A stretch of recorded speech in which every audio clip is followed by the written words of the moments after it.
no apologies, I would like to talk about Kaloyulo. I'm terribly sorry, but I cannot help it anymore.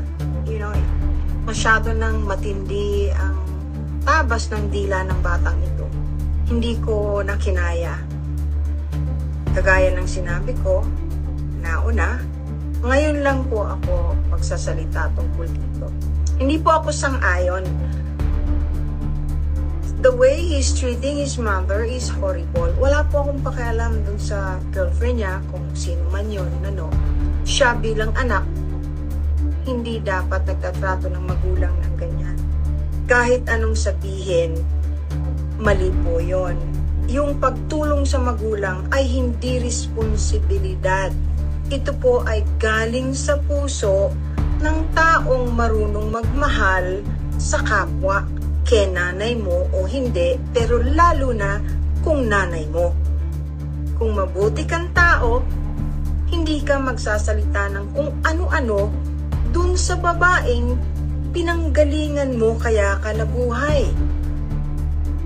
Napakasalimuot po ng istorya kung sasabihin ko sa inyo lahat kung paano ang proseso ng pagiging ina at pagiging anak. Hindi po kasalanan ng ina o ng anak na maging anak sila. Sila ang namili ng magulang nila, actually. Don't forget, it's the mother who's here on earth first, bago yung anak. Tayo po, bago pinanganak, nag-uusap yan kung papayag na siya ay maging ina at kung papayag siya na maging anak. Ako, kung ako man po yung kaluluwa. Alam mo, mahaba pong istorya, kaya hindi ko na, I would rather talk about something scientific, something that has been proven and that you can check. Are you familiar with fetal microchimerism? Fetal microchimerism means yung po ang DNA ng ina ay nandun po sa katawan at dugo ng anak. Habang buhay ang anak, dala-dala niya yung cells na galing sa ina. At tuwing may nangyayari sa buhay ng anak, lalo na may kinalaman sa physical manifestation ng sakit, ang nagre-repair po ay yung cells ng ina, yung DNA ng ina, hindi ng ama. Maniwala kayo sa hindi. You know, you should try to Google it. Iho, Kaloy, marami kang hindi alam. Alam mo, parang masyadong matigas na ang puso mo. Sino ba nagturo sa iyo yan? Hindi ka naman siguro tinuruan ng nanay mo ng ganyan. Kahit ano pang kasalanan ng nanay mo pa rin yan. Kahit gaano kasama ang ina mo pa rin yan. Tatandaan ninyo yan. You're supposed to learn from each other. It's too bad kung nagkaroon ng kasalanan ng nanay mo sa'yo. So what? Kailangan mo rin bang maging bad? Di learn from it. Help her learn from it also. Hindi yung ganyan. Hihiyain mo yung mother mo. Tatawagin mong magnanakaw. Tandaan mo, your cells galing sa ina mo hanggang mamatay ka. Kahit patay na ang ina mo, yan ang tutulong sa health mo. Yan ang reason kung bakit ang galing mong athlete. Tanga. Nasasaktan ako pagka may batang nagsasalita ng ganyan. Okay, hanapin ninyo to ha. Fetal microchimerism. Fetal, F-E-T-A-L. Micro, M-I-C-R-O. Chime, C-H-I-R-I-rism, R-I-S-M. Scientific po yan. It has been proven. It goes vice versa. Huwag mong kalilimutan kung gaano kahalaga ang iyong ina. Maski pa masama ang ina mo, kahit pa bugaw ang ina mo pa rin yan. Huwag mong sasabihin hindi mo kasalanan na pinanganak ka.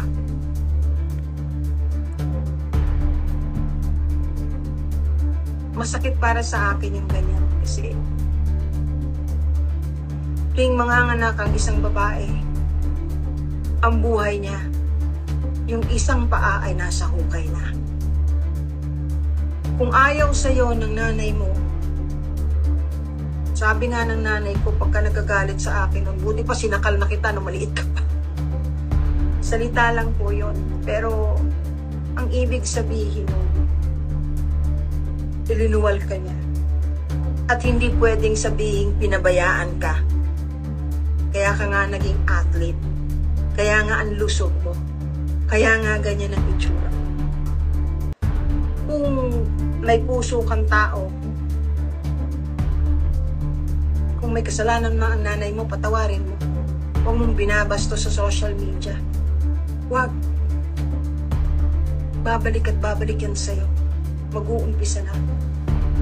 At saka yung sinasabi yung tungkol sa pagdadala ng babae sa bahay ng tinitiran mo nang nandun ng mga magulang mo.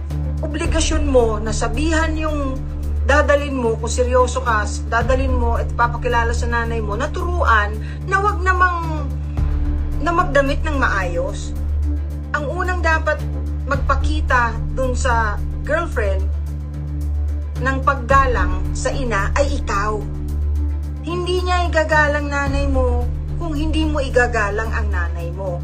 Ngayon, gold medalist ka pa naman. Ibig sabihin, wow, macho kang, galing mo, pero talon-talo ka ng syota mo.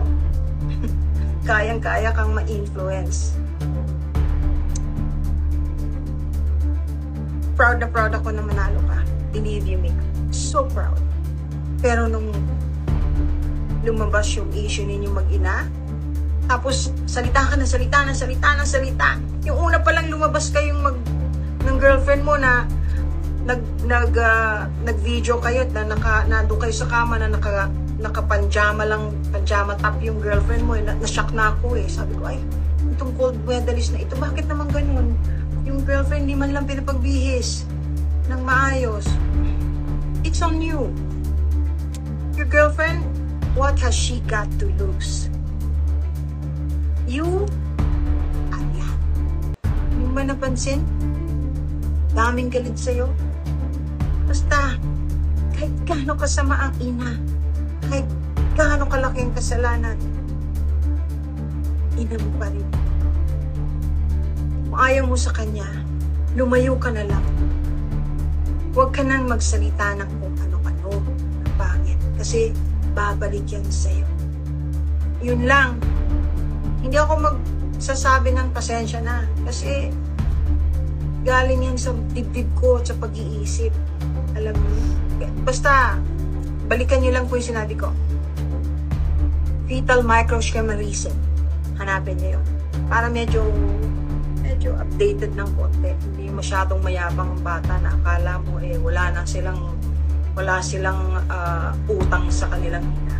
Hindi ko sinasabing utang yon, pero ginawa ng Diyos yun na ang DNA ng nanay mo, dala-dala mo, yung cells ng nanay mo, dala-dala mo kahit patay na siya habang buhay ka para matulungan ka. Congratulations dun sa gold medal mo. Pinati kita nung una. Pinabati pa rin kita hanggang ngayon. Sana huli mo na yan.